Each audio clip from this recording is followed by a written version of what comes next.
What problems are you dealing with in your life right now? Do you feel like giving up? Times are hard and you're not strong. Well, I know the answer for you, and it will lead to a truth. Don't look back to yesterday. Now there are answers. Tomorrow's on Welcome the to way. Live Prayer. It's waiting there. And welcome to Live Prayer. I am Bill Keller. Good to be with you on this Thursday evening. Pray you had a wonderful Thursday. Glad we're back together again. If you're new to the program, you are watching Live Prayer. We come to you live in living color every Monday through Friday, 11 to midnight, Eastern Daylight Time. Wherever you're watching me tonight, all throughout this great land of ours, from sea to shining sea and from border to border, thank you for tuning in. Friends in other far-off great lands, welcome to you as well. Once again, I am Bill Keller, founder of Liveprayer.com, world's largest interactive Christian website. Reach a little over 2.5 million folks each and every day via the internet. Please check us out online. Web address coming up on your screen, Liveprayer.com. Liveprayer.com. So pray it's been a good Thursday. Can't believe we're at Thursday already. Been a busy week, huh? And we got another packed program for you tonight. Lots of good information. Lots of information to set the record straight. You know what? I'm going to do something I rarely do. I'm going to start the show before anything else with an issue that I've been waiting all day to tell you about. Because it is one of the biggest scams, the biggest lies, and even the conservative media has been falling for it. And it's frustrating. I'll tell you right now, I get emails all the time. I've been doing this show over 23 years now, celebrated 23 years back on March the 3rd. One reason people watch this program is because they get information here, they get details here, they get an accounting here of things they just aren't getting anywhere else. You know? Whatever media you consume, there is a big hubbub that's been going on for the last few days about the billions of dollars Secretary of War Pete Hegseth spent on fillets and lobsters and all of this. Billions and billions of dollars. It's an outrage. And even Fox and the conservative media outlets have botched this story like I can't understand. Rather than telling you what this story is really about, they're going down this road. Well, our troops deserve lobster and steak before they go to war and all. And that's true. I don't have a problem with that. And some of them, well, look at what Biden did. But none of them are telling you what the foundation of this lie, this hoax, this scam that they're trying to use to damage Hegseth, the Trump administration, is really about. Any of you that have worked in any kind of a government agency, city, state, county, federal, there is something called use it or lose it, referring to your budget, okay? Let me give you a great example. I'm going to use an example from my own experience. Back when I was on my government vacation, back from 89 to early 92, right at the end of 89 to 92, about a little over 2 years, just a tad over 2 years. My job in the federal camp I did my vacation at, Camp Club Fed, as they used to call it, was as the chaplain's assistant. And that was a good job for me because it was a very easy job, didn't require much, and it allowed me literally to be able to study for my theological degrees through Liberty University, 8, 10, 12 hours a day, whatever I needed to do that day. But as a chaplain's assistant, every year, and I was there for 2 of these end of the year budgets. For both of those 2 years, The chaplain would come to, beautiful man, Chaplain George Castillo, a mentor, a guy that God put in my life, knew I needed a strong, solid man like George Castillo. Just loved him to death. Matter of fact, this is George Castillo's Bible. He gave it to me when I left, and it was his Bible when he was going to seminary. It's something I'll treasure till the day I die. Anyway, Chaplain Castillo's come, Bill, we're coming up to the end of the budget year next Tuesday. I've still got about $3,500 in my budget. Spend it. Buy whatever, whatever you think we need, we'll use at some point, but make sure you spend it all. So, order Christmas cards for the guys. So they had a lot of Christmas cards and candles and just whatever, okay? I'd spend the $3,500. Here was the reason. Let's just say the chaplain's budget for the year was $100,000, just for whatever word. Let's use that figure, right? And he comes to the end of the year and he's still got $3,500 that he hasn't spent yet. Well, if he doesn't spend it, next year he wouldn't get $100,000. He'd get $96,500. In other words, if he didn't spend the $3,500, they're going to assume you didn't need all that money. So next year you don't get $100,000, you get $96,500. Okay? That is the way government works. It is insane. It probably, just so you know, with a $7 trillion budget, I think you can safely say probably 10 or 12% of our federal budget every year gets eaten up in, use it or lose it spending. That's like $1 trillion a year. It is absolute insanity. And there have been a few attempts to stop it and change it and everything, but obviously they went nowhere. It's like term limits. What are we going to do? Have the guys vote themselves out of office? It's never going to happen. What are you going to do? Have them change this so if you don't use it, you're not going to lose it the next year? It doesn't work that way. What happened was the Department of Defense, which has got the biggest budget in the federal government, came down to the end of the year and they probably had, I don't know, 40 billion, 50 billion, which in the scheme of their $1 trillion budget isn't much, but it literally became an issue where they either spent it or the next year they're going to be, 20 billion short. That's what this is about. I don't know why it's so difficult that people can't. Now, I know why the media won't tell you. I know why all the late night political hacks that masquerade as comedians are, because they're in the Democrats, or use it, try to bang Hegseth over the head with it. But this is the way it works in every government agency, not only federal, but it's that way in these state budgets. It's that way in probably your local city and county budgets, unless you've got some really fiscally wise people that refuse to play that game. But, if you do, God bless them, because they're a rare breed, okay? This happens in Congress. This happens in the Department of Interior. This happens everywhere in government. As you come down to the end of your budgetary year, whatever you haven't spent, you better go out and spend it, or you're going to be that much short the next year. That's what this is about. Now, yes, there is a tradition in the military, to feed our soldiers, well, especially as they're getting ready to go on tour, steak. And when they're overseas, Friday night's seafood night, lobsters and king crab legs and what. Are you telling me that these people who may be dead an hour later, you're going to begrudge them a stupid, lobster tail or a piece of meat? Are you really kidding me? And just for the record, and they are right about this. The Biden administration did the same. All administrations do this. And this isn't something that started yesterday. I'm telling you my personal experience that goes back to like 1990. What was that, 36 years ago?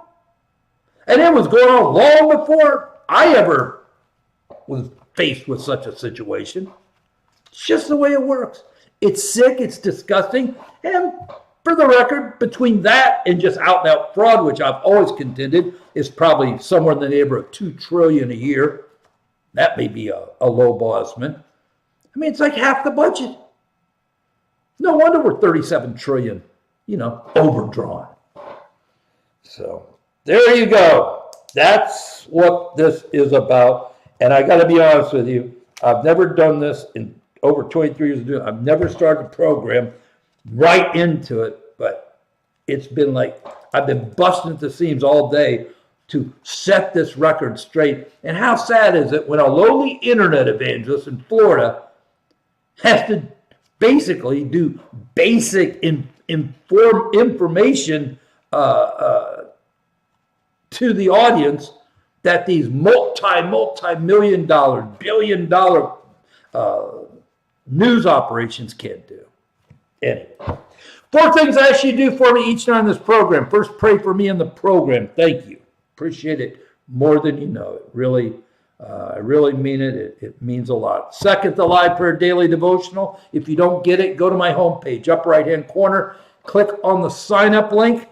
A couple pieces of information will be in your email every morning. Great way to start your day with some encouragement, a little bit of inspiration each and every day, 7 days a week. Been writing it ever since we started Live Prayer almost 27 years ago now. So get it. It's free like everything. Third, this TV program. If you've got people that are interested in what's going on out in the world, they haven't put their head in the sand and just ignore it all, tell them to watch this program. However you watch it. And of course, as you know, we're live, of course, 5 nights a week, but every program is then available for on-demand viewing for people that can watch it any hour of the day, any time that they have a few minutes to get informed, right? So tell people about the program. Last of all, of course, this is a faith-based ministry. As you will notice, I don't have sponsors. I don't have advertisers. Go to my website. There's nothing to sell you. If you need the greatest dog food ever made, or a gold bar, or a pill that will do whatever you need it to do for you. What else? They've got everything. They got the best meat in the world, and that's all great. And if those are the things you need, there's a million places to get it. You just won't get it here because we're not about selling things. We're about bringing God's truth into the marketplace outside the 4 walls of the church and bringing people to the saving knowledge of Jesus Christ. That all happens because friends like you over the last almost 34 years now have prayed for this ministry faithfully. Many of you have stepped up and sacrificed some of your treasure, which enables us to continue to do what we do each and every day. The fruit is obvious. What we do is evident, and it's worth your support. And I'd ask you tonight, Friday is a day a lot of people pay bills with. Pray about a sacrifice, a gift to Live Prayer. Go to my homepage, up right-hand corner. There's a donation link. Click on it. It gives you our address in St. Petersburg, Florida. Also a link to our secure credit card portal if that's more convenient. Amen? Thank you for helping me. Oh, one last thing. As you know, Monday we launched a brand new opportunity for the Live Prayer ministry. It's the liveprayer.com prayer by phone. Each day, each morning, I sit down and I record a special prayer for the day. It is then available to people who subscribe. If you go to my homepage, up right-hand corner, you'll see prayer by phone. Click on that. It opens up a little form, name, email address, phone number, the time zone you are in, wherever you're at in the world, your time zone, the time of day that you would like to receive a prayer call. And at that time you designate, or within a few minutes, you will get a call from me with that day's prayer call. And if you're busy and you don't have, it's not a good time to answer the phone, that's fine. It'll go right to we've got it set, so it'll go right to your voicemail. When you have a minute, you check your voicemail, and that day's prayer will be there for you. I do it. It's not some kind of an AI voice or something like that. It is me personally with a prayer for you 30, 40, 50 seconds, something like that.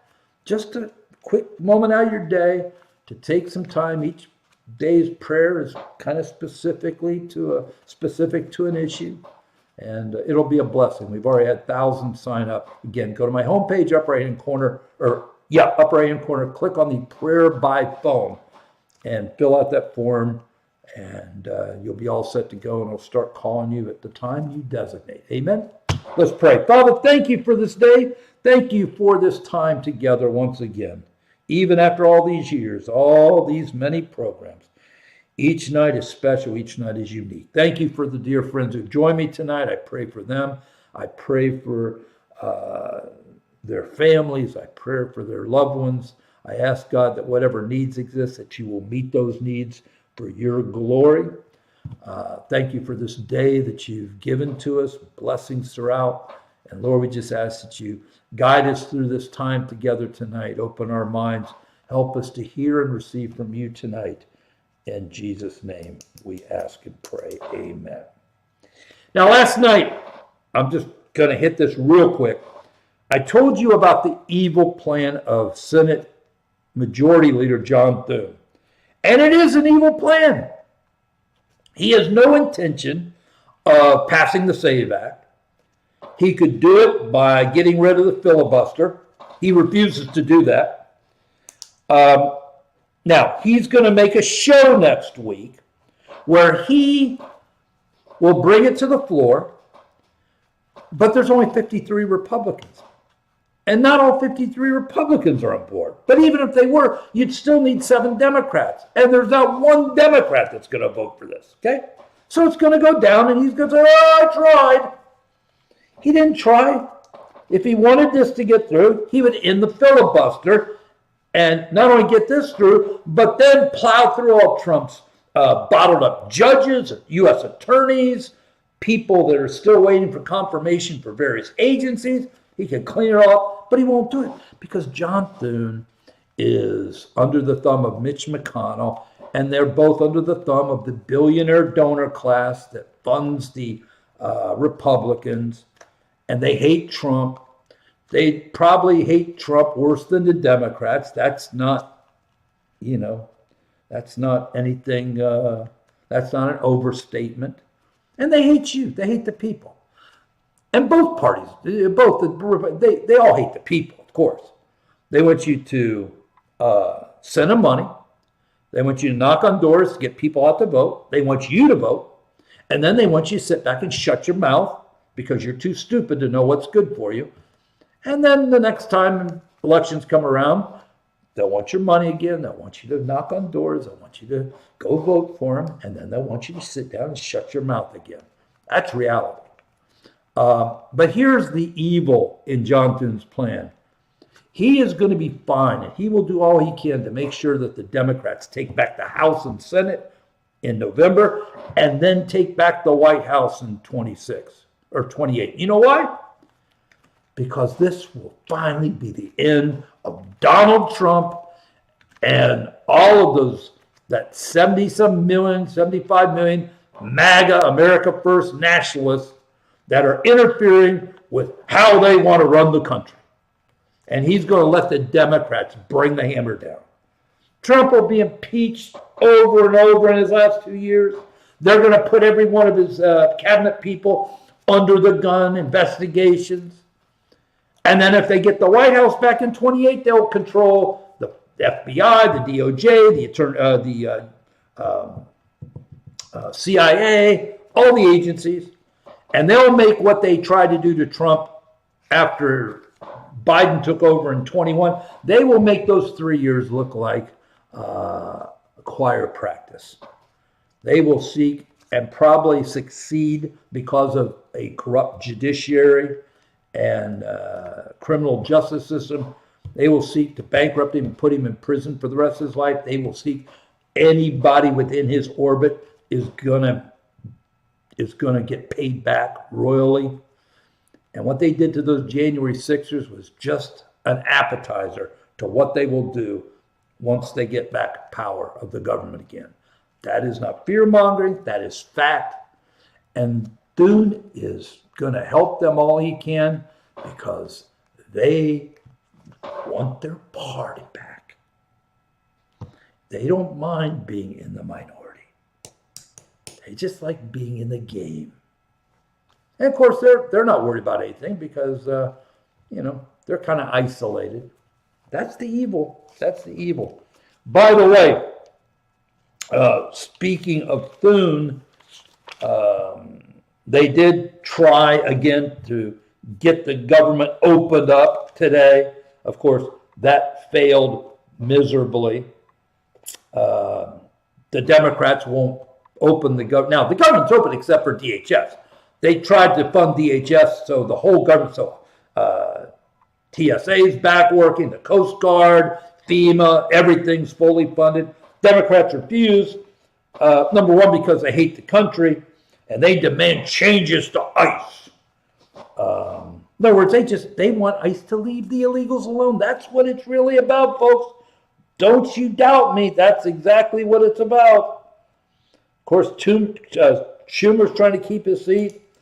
There's word that over 1,000 ICE agents have quit their job. These people don't get paid a lot of money. And they just went through, 42 days of a shutdown without pay? Now they're back on 20-some days already this time? They can't afford it. They can't afford it. Most of them are living paycheck to paycheck.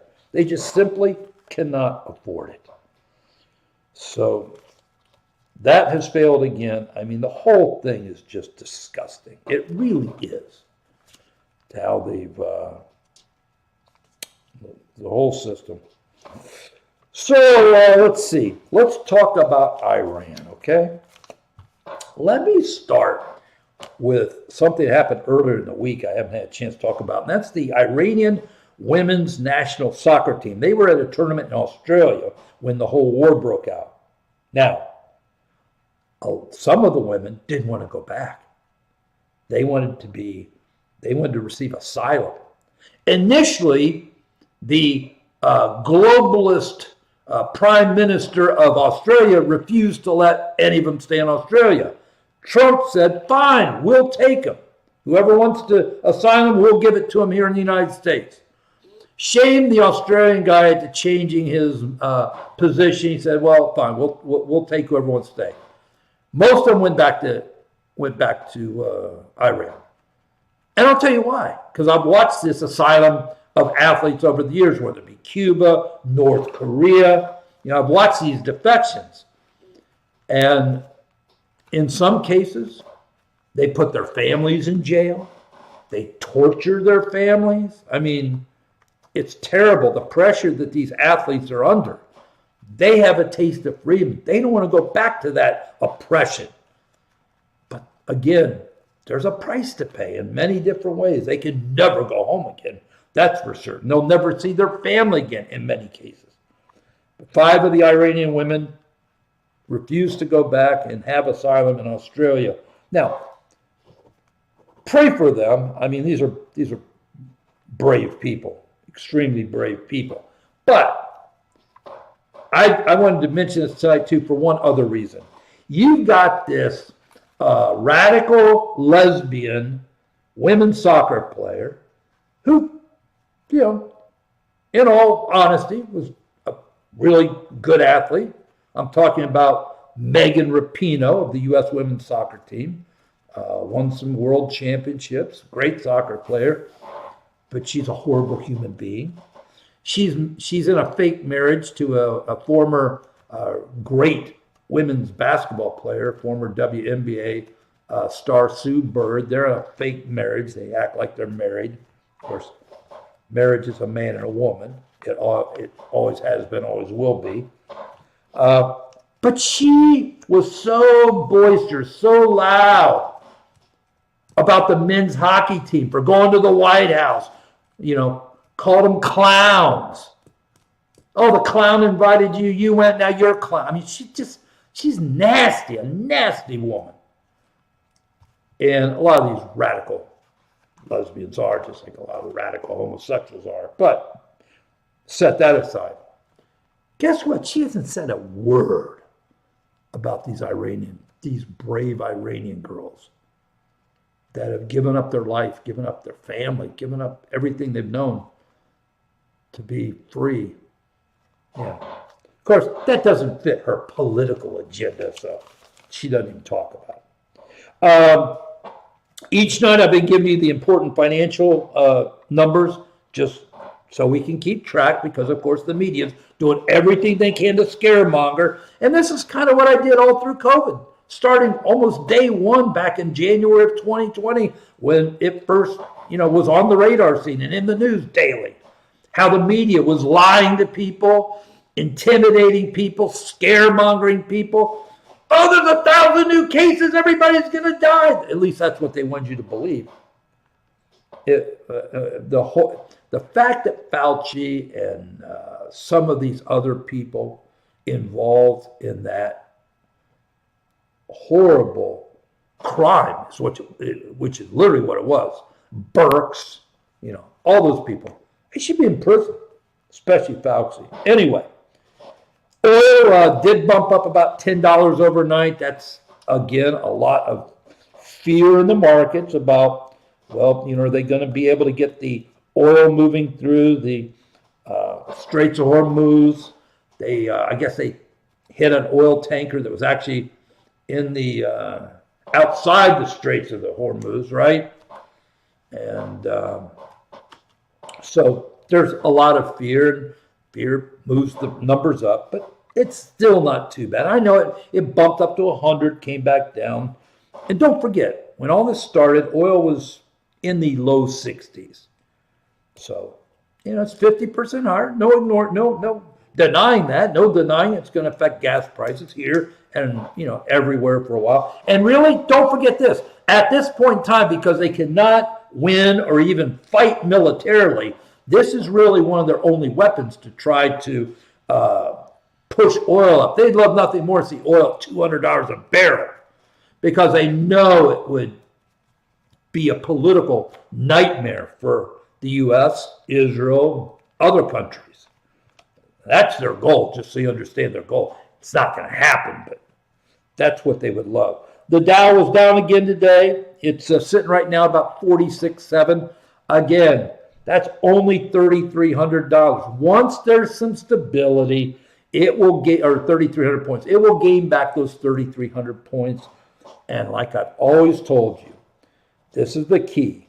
If you really are concerned about the economic impact of this war, keep watching gold.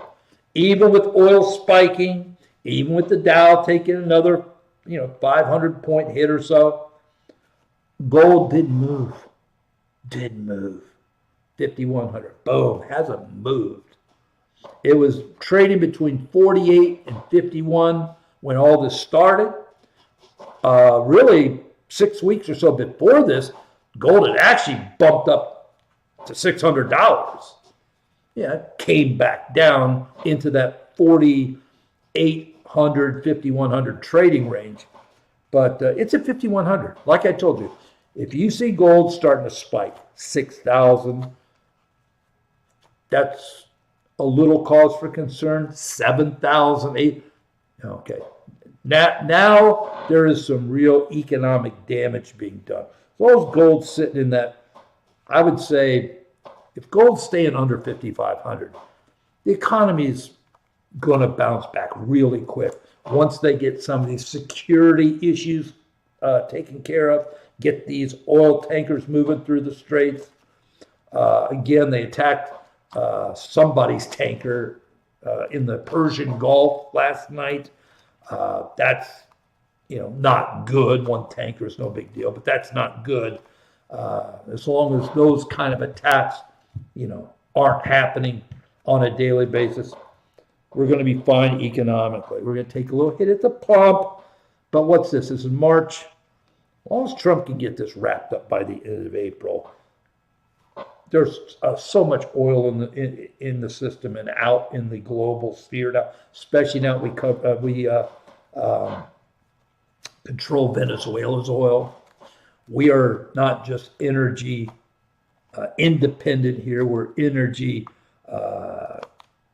exporters of both liquid natural gas and oil. I mean, we're producing enough to export both to the world. I told you a while back in Trump's grand scheme, he pretty much opened the door for Russia to start moving a lot of oil and gas to keep the markets, flowing. How ironic is that, right? So that's where that is. There was a cyber attack yesterday on a U.S. company, a major medical device company with about 6,000 employees worldwide. Now, Iran has one of the more sophisticated cyber operations in the world. Probably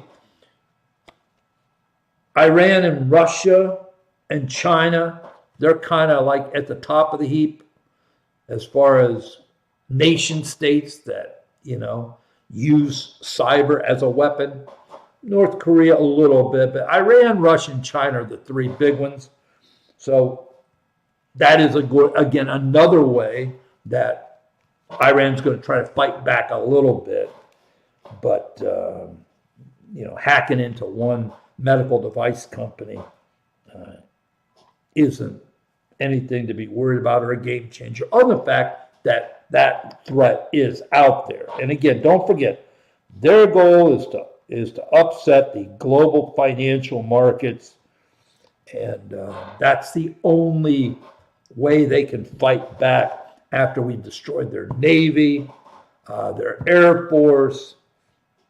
They're literally down to a place now where all they've really got are those drones.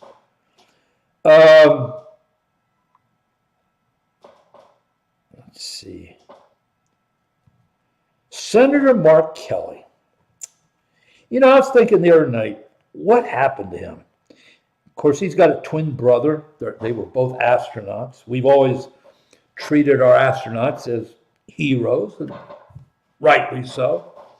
I think it was after his wife, Gabby Giffords, got shot by that nutcase in Phoenix. I think that's when he kind of turned, because he was never really political.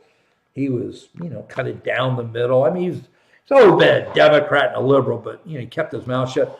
But what happened was, after his wife got shot, he got involved in all these gun grab groups. And as you know, if you've ever dealt with them, against them in any way, they're radical people. The environmentalists, the gun grab people, the baby killers. I mean, these are very radical people. And he got involved with some very radical people in the gun grab movement. And that's how he ended up in the Senate. And he just lost his mind when Trump got elected. Of course, he put out that seditious video with the spook, Senator Slotkin from Michigan, the former spook, that put out a seditious video that was the exact tactics that the CIA uses to disrupt foreign governments. And that's how sick it was. They are using CIA tactics on our own country and our own people. Still nobody's paid a price for that, which just makes people disgusted. But he's whining about how the Trump administration gave nobody in the Senate any advance warning. Well, can I tell you why nobody in the Senate got advance warning? Because they all leak. They're all Adam Schiff. Adam Schiff would be in a deposition back when he was kind of controlling things during a lot of the first term of Trump, and he'd come out and either just bald-faced lie to the press or divulge classified information to the press. They all do it. Kelly's a favorite, of course, on MSNBC. I mean, I wouldn't tell him anything. I think they've already taken away his security clearance, rightly so. So he's whining, well, they did. That's because you can't be trusted, Kelly. Let's see. Oh, Fox today. They had John Kirby on. Why in the name would they put that guy? Now, because everything was so far above Karine Jean-Pierre. I mean, I'm sorry. She not only was a DEI hire, she's just stupid. I mean, I'm not trying to be mean. It's just a fact. she was not intelligent. And whenever they had to do anything with anything to do with the military, especially after the disgusting withdrawal from Afghanistan, if you notice, they wouldn't let her even talk about the military. They brought Kirby in. And he's a liar from way back. He was in the Obama administration, a spokesman, a spokes liar. Well, why Fox? I mean, he's already got a platform on MSNBC and CNN where they let him lie to his heart's content. Why does Fox put him on? So they can lie, so he can lie some more. The Ayatollah's son, he issued his first statement since becoming the supreme leader. Now, it wasn't him; it was a spokesperson that read the statement. So who knows if those were his words? Matter of fact, we have no verification of life that he's even alive. Now, last night I heard some things that proved to be fairly solid today. So I don't mind sharing that. It may not be true, but I trust where I got this from, so it probably is. But the word is he had his leg amputated. As you may know, he's been traveling back and forth to England to be treated for impotency. He's got all kinds of health problems, and again, my source told me he's in a coma. So we will see. But again, the main thing is we've had no proof that the guy's even alive. So we'll see in the coming days how things shake out as far as his leg being amputated and the fact he's in a coma. Okay. One of the problems we've got right now over there is you've got a lot of people that want out of Iran because they don't want to be blown up or their families blown up, even accidentally.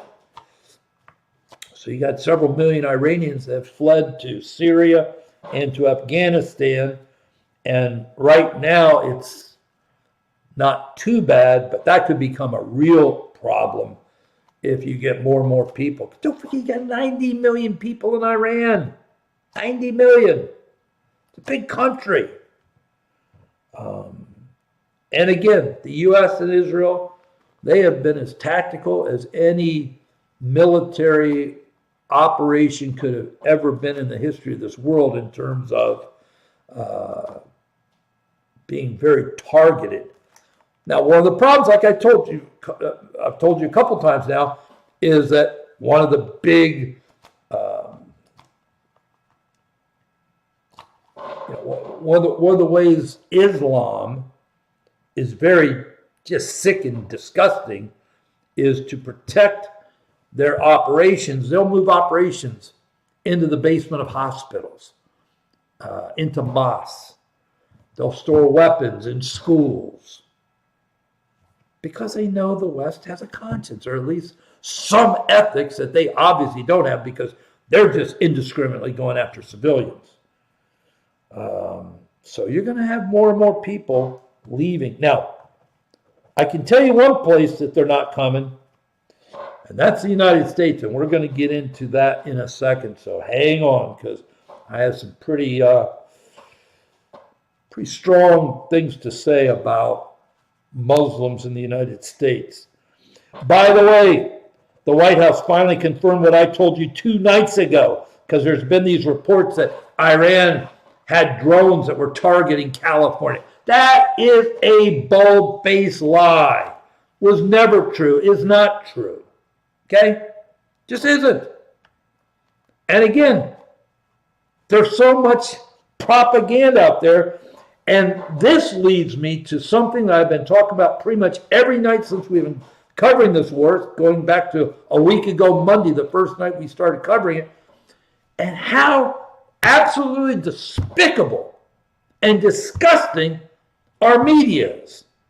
Now, the European media, that's another story. They're just as bad, but they're not Americans. They're not U.S. citizens. The vast majority of our media is. They're rooting for Iran. They want Iran to win. They want dead soldiers coming to Dover every day. They want this to be the knockout punch on Trump and the Republicans. Don't doubt me for a second. That's how sick and absolutely vile these people are. They hate Trump. They hate the country. They're being paid and these organizations are globalist operations. They don't care about American values, traditional American values. CNN, I told you, matter of fact, most people, again, this is information you're not even getting from Fox and what you would call the conservative media ecosystem. CNN has got absolute incredible access in Iran. How'd they get that? I'll tell you how they get that. They basically become Iran's propaganda arm. Sure, come on in. And in the meantime, they have to put on their various spokespeople who sit there and just lie. You know, I've said before that these people that are spewing the propaganda of the Iranian regime, they're like old Baghdad Bob back when we invaded Iraq, you know? Telling the people, yeah, we got those Americans on the run. Oh, we just killed 10,000 Americans. You know, I mean, just propaganda. And CNN has basically become the propaganda network for Iran in exchange for letting some of their reporters in so they could say, we've got reporters on the ground in Iran. We're the only ones, basically. And they basically got that access so they could be used as a propaganda arm and they don't care. I'll tell you what, Larry Ellison and his kid that just bought CNN, you know, they bought the whole operation there at CNN and all those various properties that were associated. They need to get in there now, but you know, there's still, I guess, a time period involved in figuring out what they want to do and all that. It's disgusting, it really is. They literally had the Iranian spokespeople on CNN tonight spewing their lies, and nobody pushed back. Totally, absolutely spewing lies, no pushback. And that's why people hate that Scott Jennings that they put on CNN, because, you know, he's the only, you know, one pushing a Trump administration, America First narrative. And, you know, I give him credit for that because they hate him, but he's the only one that challenges the lies that they spew all day long in the little bit of time he's on the air. Again, they let these Iranian spokespeople just lie with impunity unchallenged. Unbelievable. Calissa Ward, now she isn't American, but she's like the big foreign correspondent for Iran. You know, she was on Jimmy Kimmel the other night.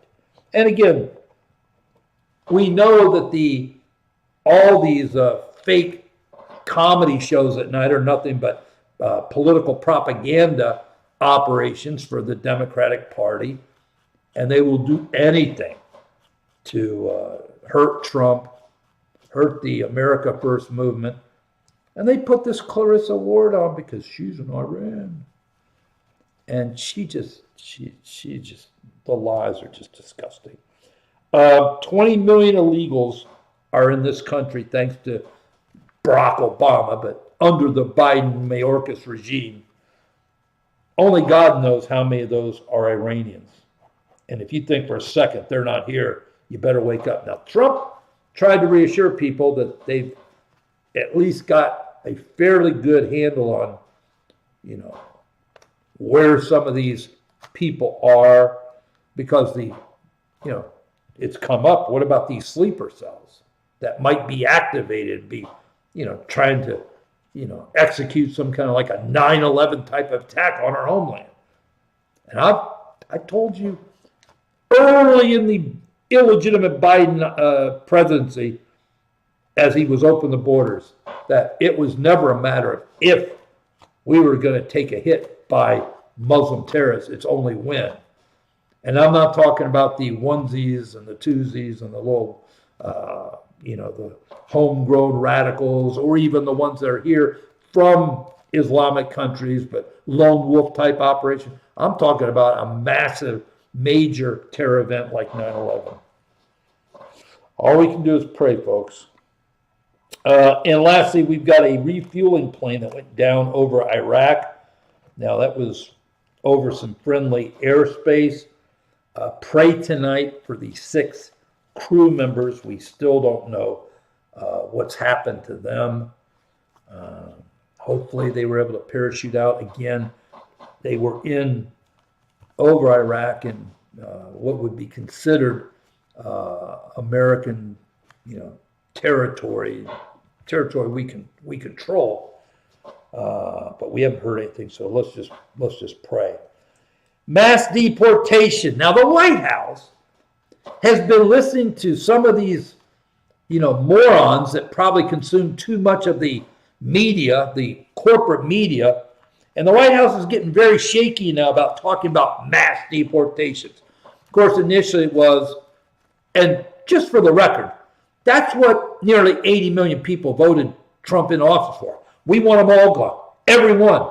I don't care if they're old ladies. I don't care what they are. If they're here illegally, they're criminals and they got to go. I don't care if they didn't even jaywalk. If they're in this country and they're not here with proper paperwork, they got to go. And of course, to make it a little more palatable, they got scared right away. They should have stuck with mass deportation from day one. Hey, if you're here illegally, you're gone. I don't care. If you rape somebody, kill somebody here, we're going to definitely be looking for you. But in the process, if you're here, if we come across you and you're not supposed to be here, you're gone. But they got scared. Now they got people, giving them counsel, don't talk about mass deportations anymore. People don't like that. But again, the Biden people let in a minimum of 10. Some say 15. I think it's probably more like 20. And don't forget, we already had about 15 million here to begin with that were illegal from over the decades. Approximately 1.5 have either been deported or left on their own. 1.5 million. I think we got 200,000 actually out last year. That's not enough or fast enough. We need a minimum of 1 million this year. And we just need to be honest. If you're here, you're gone. And the reason this has become an issue again is because the billionaires that fund the establishment Republicans, that still make up 90% of the Republican Party, by the way, they want the illegals here. The Democrats want them here for voters. The Republicans want them here for cheap labor. Trump needs to stick his guns. He really does. They don't need to be backing off this.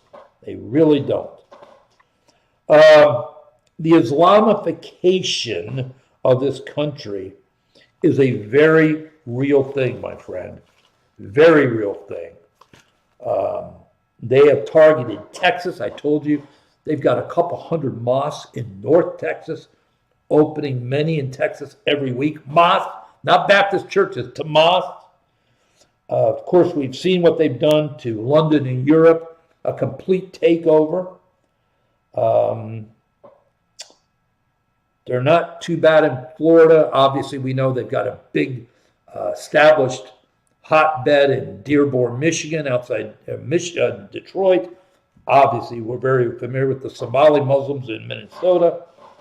And they're all over the place. They really are. Columbus, Ohio, my hometown, man.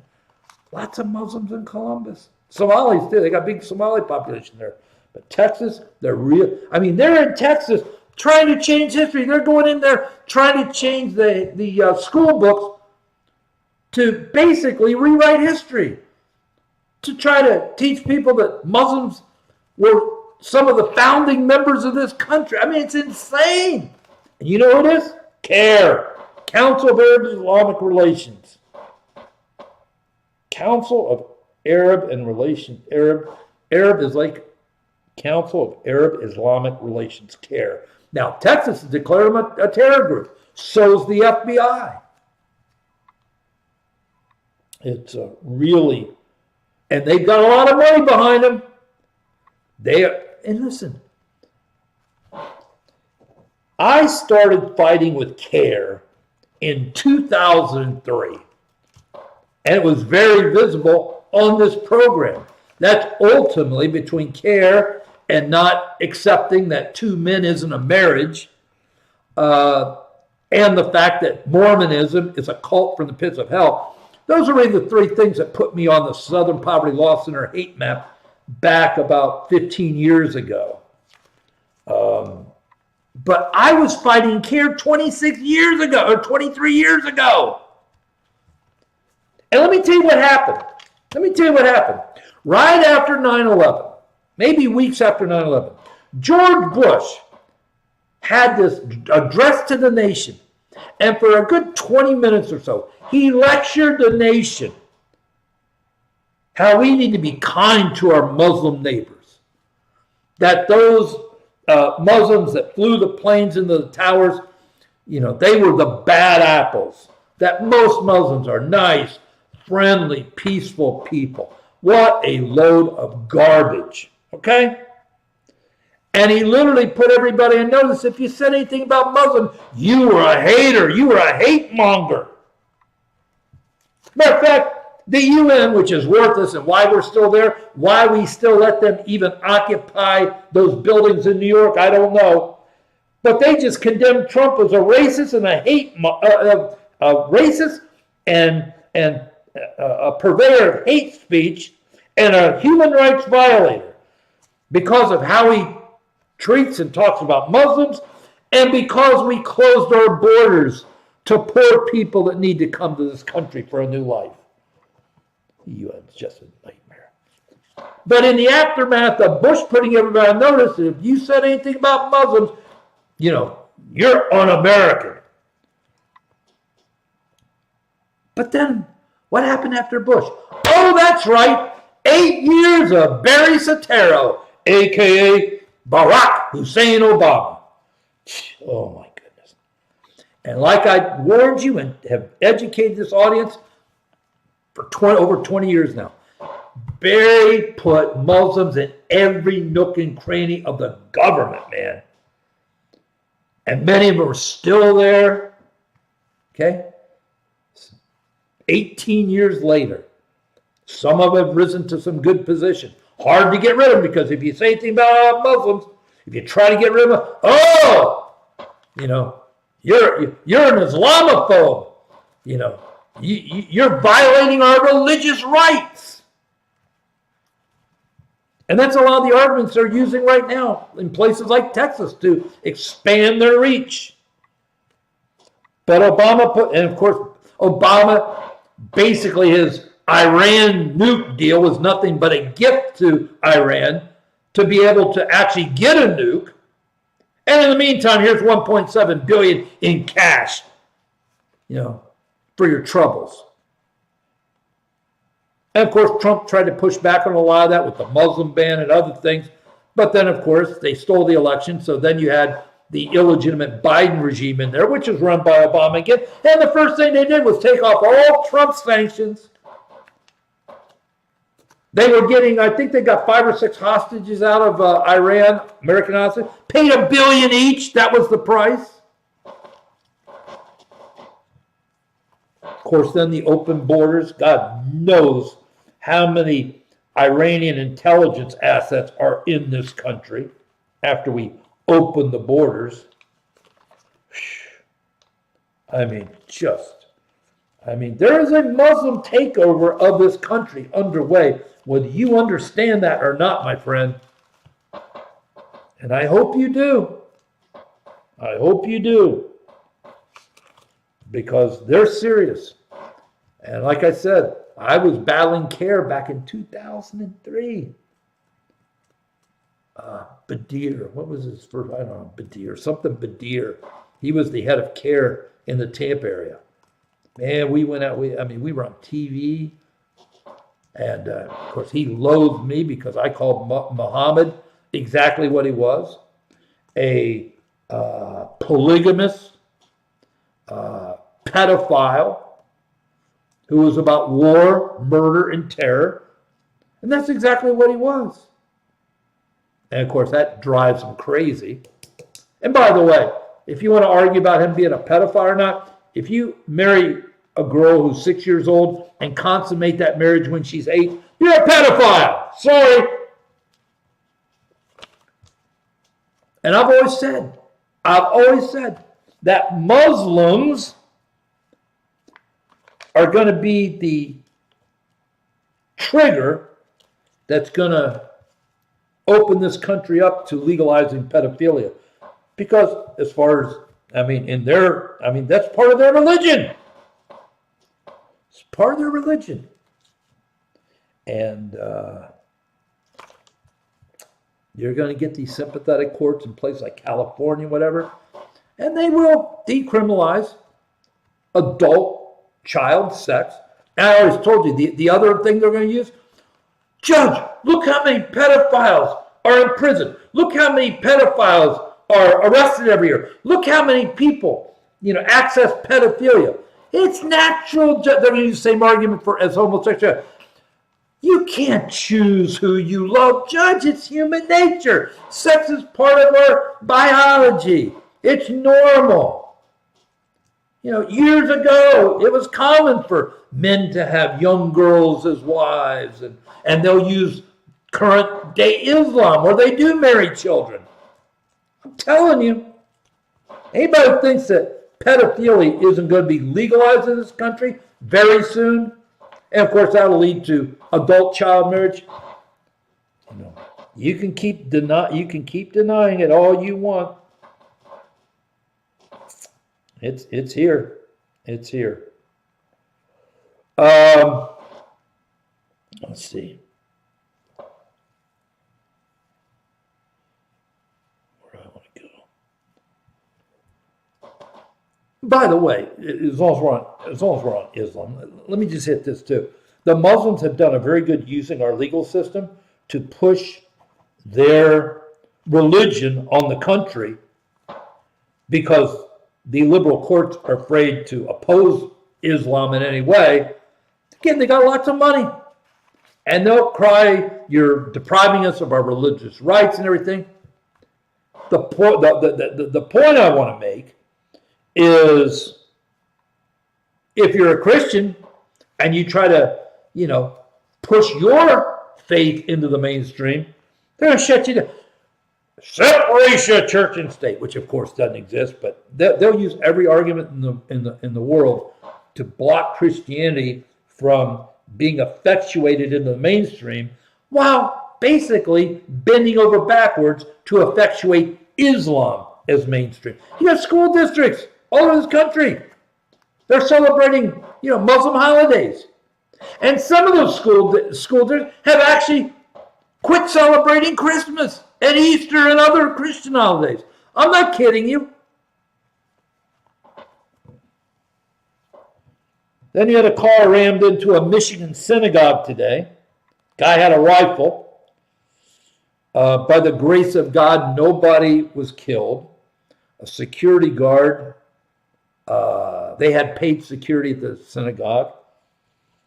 It's a shame that these churches and synagogues you got no choice. You have no choice. You show up to church on Sunday morning, with your family and your Bible, and you walk past a guy with an AK guarding the church. How sick is that? But hey, it's where we're at. You have no choice. But this Muslim that rammed his car, into the synagogue, he was from Lebanon. Oh, yeah, he was a Muslim. Sorry, forgot to mention that. Apparently, his family was killed in an airstrike the other night in Lebanon. And it was in the midst of a back and forth between Israel and Hezbollah, which is, of course, Iran's terror proxy in Lebanon. If Lebanon hadn't been harboring a terror group like Hezbollah, that guy's family wouldn't be dead tonight. And he probably wouldn't be dead. Thankfully, the security at the synagogue, shot and killed him. Of course, I don't even know if they needed to shoot. I mean, they did shoot and kill him, but then he kind of burned up in his car because he ran his car into the synagogue. Big fire in the synagogue. Again, all the kids, everybody was fun. Everybody. One of the security people, I think, had his leg broken, treated at the hospital, but nobody died by the grace of God.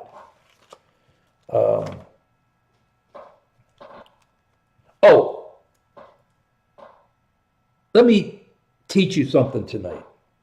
And you may know this. If you do, God bless you. In the terror circles, there's something called the finger of Tawhid. The finger of Tawhid. That's the finger of Tawhid. If you saw the two Muslim terrorists that, thankfully, by the grace of God, weren't able to explode their IEDs last weekend in front of Gracie Mansion in New York City. If you saw them when they came out of, or they were going to court or something, you saw them both sticking their finger up. It's called the finger of Tawhid.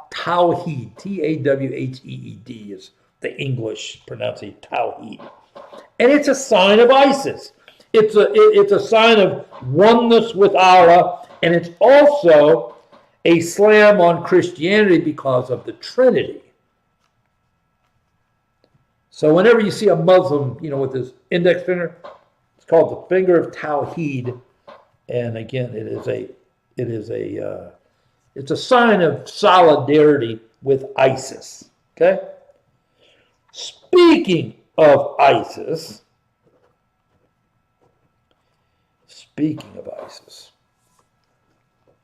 today, later in the afternoon, at ODU in Norfolk, Virginia, Old Dominion University in Virginia, Norfolk, you had a Muslim, here we go again, a Muslim break into an ROTC class and start firing. He immediately aimed at the teacher, who I guess was the most visible person, killing the teacher. The teacher, by the way, was ex-military. He was basically using his life as a vet to teach these ROTC classes to help bring up a new generation of warriors. Okay? 2 other people were killed in this terrorist attack on this ROTC class. Now, it turns out, you ready for this one? This is where this really gets disgusting. The Muslim terrorist had actually been in prison for 11 years, or sentenced to 11 years. You know what he was sentenced for? He was sentenced for terrorism and association with ISIS. That's what he got convicted of. That's why he was in prison, sentenced for 11 years. Now, he was an Army Guard, ex-National Guard. But he came here from the Middle East, became a U.S. citizen, National Guard. But while he was with the Guard, he started listening to the teachings of Anwar al-Awlaki. Now, that's the Muslim cleric that was a U.S. citizen, born in this country, based out of New Mexico. He became a very big problem because he spoke perfect English and radicalized a lot of young kids, both white, Hispanic, black, and Muslims, to the cause of ISIS and Al-Qaeda, okay? By the way, he was taken out in a drone attack over in Yemen by Obama. And you know what? It was a total illegal act that Obama committed, but nobody said boo, because you know what? one bad man out of the way. So anyway, this guy was trying to put together some kind of a he was associated with ISIS, and there was some kind of plot 11 years ago. He was caught up in it, and he was sentenced in federal court to 11 years because of these gutless liberal judges and the whole system that bends over backwards for criminals. They let him out after 3 years. He should have spent the whole 11. Let him out after 3 years. And he walked into this ROTC class today screaming, Allah Akbar, as he opened fire, killing that blessed teacher that was using his life to help bring up another generation of brave soldiers. Injured 2 more. But here's the good news. We don't have to worry about him going through this garbage legal system anymore, getting let out of jail or anything like that, because some very fast-thinking young men in that ROTC class put him down and then stabbed him to death. Haven't heard what they used to stab him to death, but I don't care if it's a pencil, a ruler, whatever they use. And I'm probably, of course, they didn't know about his past at the time, but I'm sure the fact that he walked in there, killed their teacher, injured 2 more, would have probably killed as many as he could. They tackled him and stabbed him to death. So at least we don't have to worry about the garbage legal system letting this guy out so he can hurt anybody else.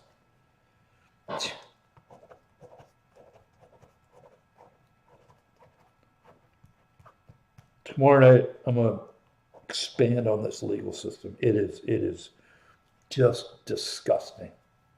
It really is. These liberal judges, prosecutors, and you know what? This goes back to something I've been talking about forever. This goes back to 2 people. Well, one guy I'm sure you know, and one guy that you may not know other than probably through this program. But that's George Soros and his little boy Alex, who, by the way, married Huma Abedin. Who's Huma Abedin? That was Hillary Clinton's #1 aide for decades. Right-hand woman at her side. She was also the wife of Anthony Weiner, that nut job. She's now married to Soros's kid Alex. And these people have funded every kind of anti-American cause you could name. I started reporting when nobody else was even thinking about this, about these Soros DAs that he was planning all over the country 15 years ago. Chicago, Oakland, LA, Philadelphia. Most of them, thankfully, have been voted off and gone. You still got Uncle Larry Krasner in Philly, and a few others. But these people are, they have got to figure a way to get them not only out of the country. And I know getting them out of the country isn't going to stop them. Heck, you got that Singman over in Shanghai that's funding all this stuff. And he's staying in Shanghai because if you ever step foot in here, I'm sure they'd figure a way to put him in prison.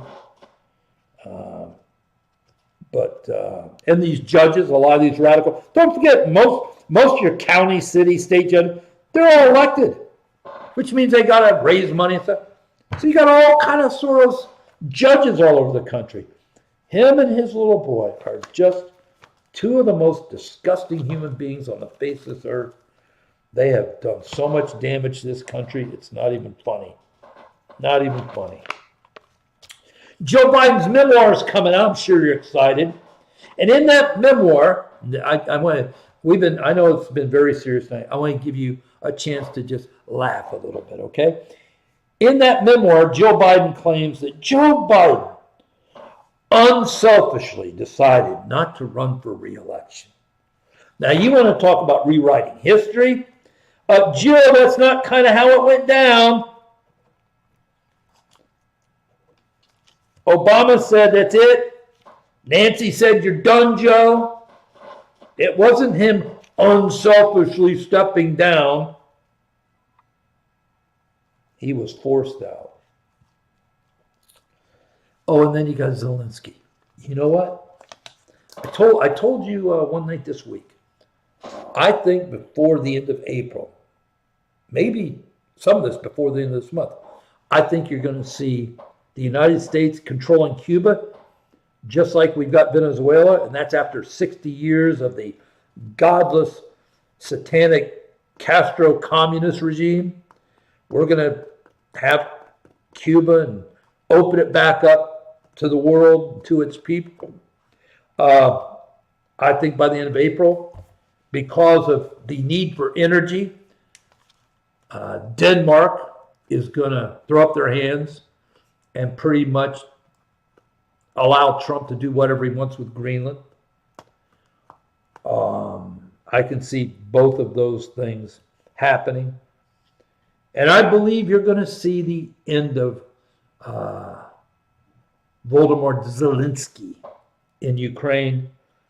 And I believe he's going to be, just my gut, I may be wrong, but my personal opinion, I think he's going to be replaced by Klitschko, the former heavyweight boxing champion of the world, who's now the mayor of Kiev, very popular in Ukraine.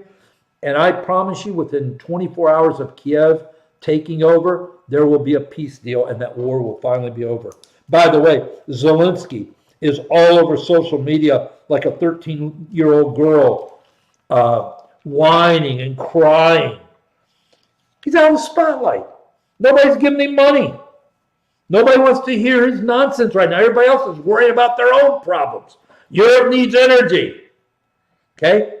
Trump from day one cut him off financially and cut him off from military hardware, other than what we might have sold a few things to NATO, but that's all done now because we need every bullet we've got, right? Zelensky's, and he's losing his mind. He's losing his mind. Not to mention all the corruption. I pray that the Ukrainian people will rise up now, and toss this corrupt midget out of power. And guys like him, though, he'll run to he'll run to some third country for asylum because if he stays, he's going to be in jail. He may even get the death penalty for the million Ukrainians that he basically sacrificed so he and his buddy could walk off with billions. Putin, by the way, was talking about how the EU does not want a peace deal between Ukraine. And that's true. I mean, I've told you that a million times. The EU, they're happy with the war going on. Of course, right now, they're distracted by other things like being able to keep the lights on. China, Trump, I haven't heard any official confirmation, but it's still on the calendar. Trump's supposed to go to China on the 31st of this month. What are we talking about? A little over 2 weeks for a 2-day state visit with Xi in China. I'm 50-50 whether that's going to happen. If nothing else, we're in the middle of a war.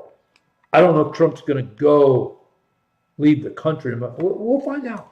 We'll find out. If I had to go one way or another, I'd say he's not going to go because of the war. But you never know. There may be a strategic reason why he wants to. I guarantee you there's a strategic reason why he wants to go. But it might be unseemly to be having some big, state visit with all the pomp and circumstance while this is going on. Nancy Guthrie, I won't say I told you so until there's confirmation. But the first program I did after that happened very early on that Sunday morning. My first program was on Monday the 2nd. I told you then. And again, if I'm wrong, I'll be happy to admit it. And by the grace of God, I pray she's still alive. But that would be a miracle. I think it was a home invasion that went wrong. I don't think they targeted her because of her name. I think they targeted her because she was an old lady that couldn't get around and lived by herself. It was a crime of convenience or availability. I think she maybe fought back. Whether they meant to kill her or whether she was killed accidentally, I don't know. They took the body because they didn't want to leave it behind as evidence. Probably buried it in the desert. If they did that, they'll never find her because, again, I don't mean to get gross, but she's probably eaten by the animals. That's what happens.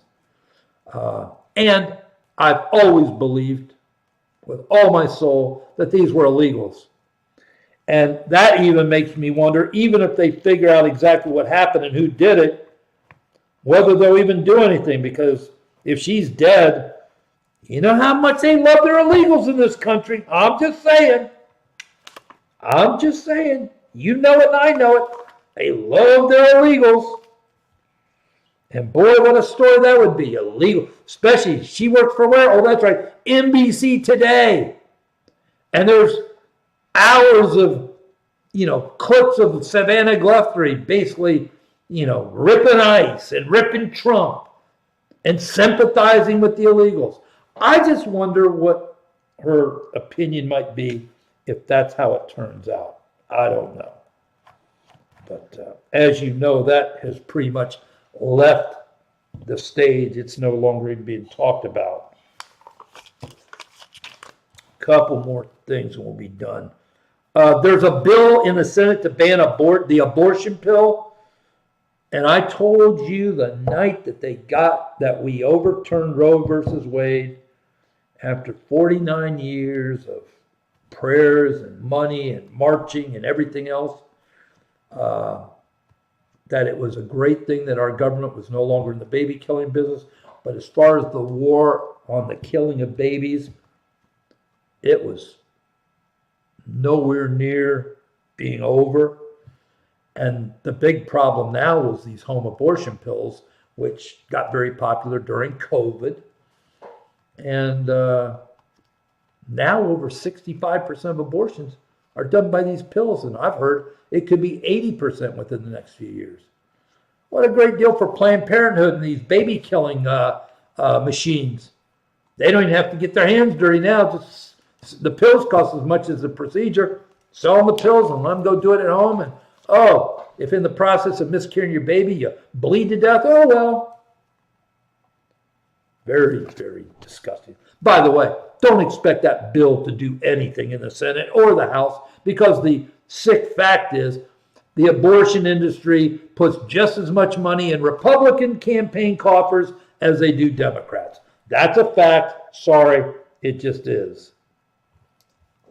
So, the banning the abortion pill, as great as that would be, isn't happening anytime soon.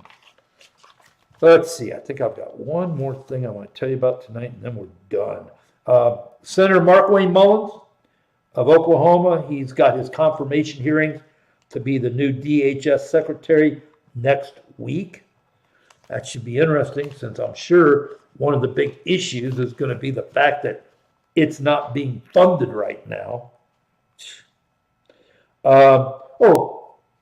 Gavin Newsom, that great governor of California, a popular man that thinks he's going to slick back his hair and be governor. His book that just came out a couple weeks ago, usually a book hits, if it's going to be popular, it hits pretty quick. And it's usually got about anywhere from a 3 to 4 week shelf life before it starts dropping. Book's only been out 10 days or so.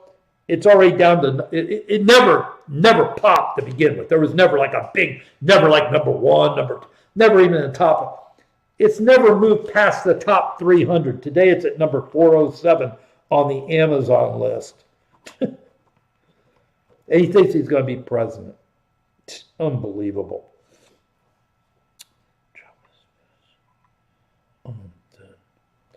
Oh, let me just tease you with this. I don't like this teasing stuff, but I'm going to tease you with just this very solid piece of information I picked up today.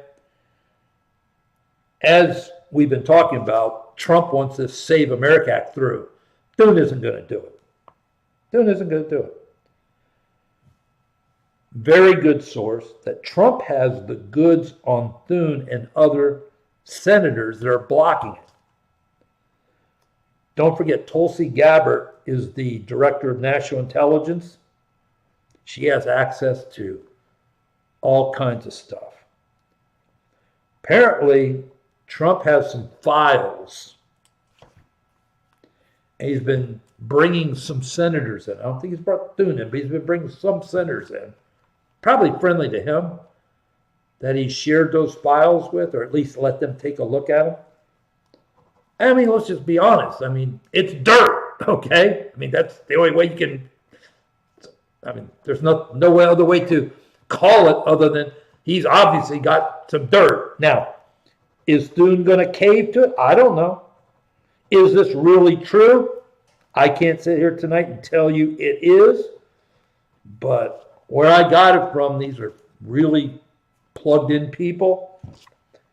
And like one guy told me, he said if all of a sudden Thune not only changes his mind, but starts really pushing to end the filibuster and pushing this through, it was true. Because at this point, like I told you, his plan is to put it on the floor next week, let it go down in flames so he can say he tried, and then do everything he can to help the Democrats win the House and Senate back in 26, the Democrats to take back the White House in 28, because he knows that they will absolutely, we will turn into North Korea if that happens, because they already went after Trump with everything. And when they failed, what they do? They tried to kill him. Not once. When they failed that time, what they do? Tried it again. And with all these new FBI investigations that nobody knew about till just a few days ago, I shared with you last night. If you miss it, listen to last night's program. That's why you got to listen to these programs. Every night there's a lot of stuff. But these new programs, a couple of these new programs were going after well over 1,200 people just in Trump's orbit to destroy their lives. And if you think they get another chance at this, they're not going to miss this time. Even if they've got to destroy this country and turn it into North Korea, they will put Trump in, they will make Trump die in prison. And I can guarantee you, anybody who's been close to him, if they don't die, if they aren't in prison, they will at least have their lives destroyed. This is no joke. Lastly, this is a public service message. Now, I've been trying to keep you informed on this through the years as the technology advanced, okay? And you do what you want, and I understand for the part of the audience that's probably 40 and under, you have a different mindset than, say, those 40 and older, especially as you get into the 50s and people in the 50s and 60s like me or older. 40 and under's got a different mindset because you grew up with a lot of this technology, and it's not going to be as concerning to you. But some of the things that they are trying to integrate in people's lives, whether it's through your phone, they've got them in cars now. Obviously, you can get it on your computer, or they've got these, these little standalone units for your house. You don't need an alarm clock anymore. If you want to get up at 8:30, just tell and they call them personal assistants. And your personal assistants at 8 o'clock will wake you up.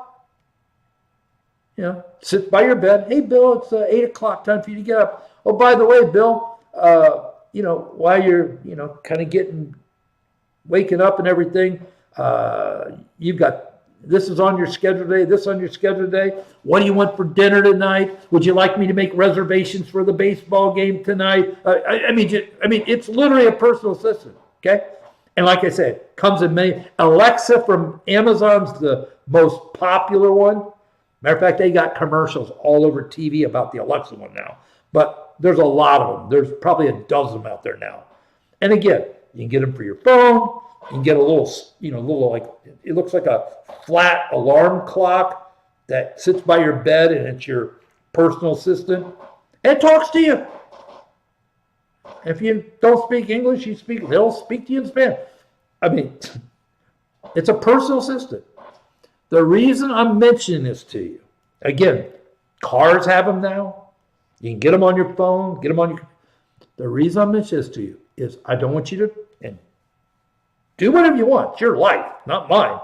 This is a public service announcement from Bill Keller to you, okay? You need to understand that thing is recording 24/7. Just because you're not home, just because you're not talking to it, just because it's not talking to you, it is recording 24/7. And those recordings are being stored, and so it's like the 23andMe stuff I warned you about, the DNA thing. They ended up with a database of tens of millions of people DNA. Not only that, they made people pay like $39 for the pleasure of giving them, and now they're selling your DNA to a million places and making more money off it. Warned you about that. I warned you about the smart TVs when they first came out. You know, the ones that have microphones on them and cameras on them, and told you you better beware. That thing's recording you, whether you think it is or isn't. It is. Warned you about those Roombas, those little mechanical, the robot things that clean your floors, and it's like a vacuum cleaner. You just turn on and it goes. Warned you that this thing is taking measurements of your house, and as it goes around your living room, makes measurements. All that stuff's being fed back to a database somewhere. Just saying. And again, if you don't care about that stuff, I don't care about it. You won't find any of that garbage in my house. And yeah, I obviously have the latest TVs, need to have them. But those microphones are covered up and those cameras are disengaged. But it's your life. I'm just making sure you understand the totality of what you got in your home. Same thing with the ring thing. And again, I understand it's a good security measure. I get it. But as you now know, if you didn't know, that thing's recording 24/7, and those recordings are going into some master database. And again, it's your life. You have to pray about these things. I'm just making sure you understand the totality of what you've got. And then, make your own decisions, okay? All right. Sorry we went a little late tonight, but listen. Actually, so much of this stuff broke. I thought this was going to be a pretty normal 50, 60-minute show tonight. Apologize. But I don't apologize, because you need to be informed. The reason you watch this program is to be informed. And I'm afraid that if I, cut it off and save too much for tomorrow, I'm going to be at a bigger problem, because who knows what's going to happen tomorrow, right? Hopefully it's going to be a night. Hopefully tomorrow's going to be a quiet day. God help it to be a quiet day. I could sure use one. I know my audience could. A nice quiet day, and we might even be in and out in 30 minutes tomorrow night. Now, just for the record, one night last week, I can't remember the night, I think it was Thursday, maybe Wednesday or Thursday, we only went for about 40 minutes. So we're going to go as long as necessary, and I try to be cognizant of your time. But there was a lot of stuff today, especially with the terrorist attack in Michigan and then in Virginia later in the day. We didn't have a lot of Iran stuff last night, a lot of Iran stuff tonight. So I do my best, my friends, do my best. Anyway, love and care about you so much. Before I leave you, though, if you've never made a decision for Jesus, want to make sure you have that chance. Again, if all this craziness of this world hasn't driven you to your knees yet and driven you to coming to Jesus, God bless you. But if you're at that place tonight, you want to make that commitment, pray with me. Dear Lord, I come to you tonight, asking you to forgive me of all my sins. Lord, this night I believe in my heart, confess with my mouth that Jesus is my Lord, my Savior, and now and forevermore my life is yours. I surrender to you tonight. Father, use me for your glory. My life is yours. In Jesus' name I pray, amen. My friend, if you prayed any minute, the Bible says you're saved, not because you said a few words, because of your faith in God's grace. Ephesians 2:8-9. Have a book I'll send you, won't cost you anything. Drop me an email, bkeller@liveprayer.com. I'll get it out to you if you need prayer for anything. Don't hesitate to email me, bkeller@liveprayer.com. Love and care about you so much. Have a great night tonight. Have a great Friday, Lord willing. Back here tomorrow night, 11 o'clock to close out the week. God bless you. What problems are you dealing with in your life right now? Do you feel like giving up? Times are hard and you're not strong. Well, I know the answer for you, and it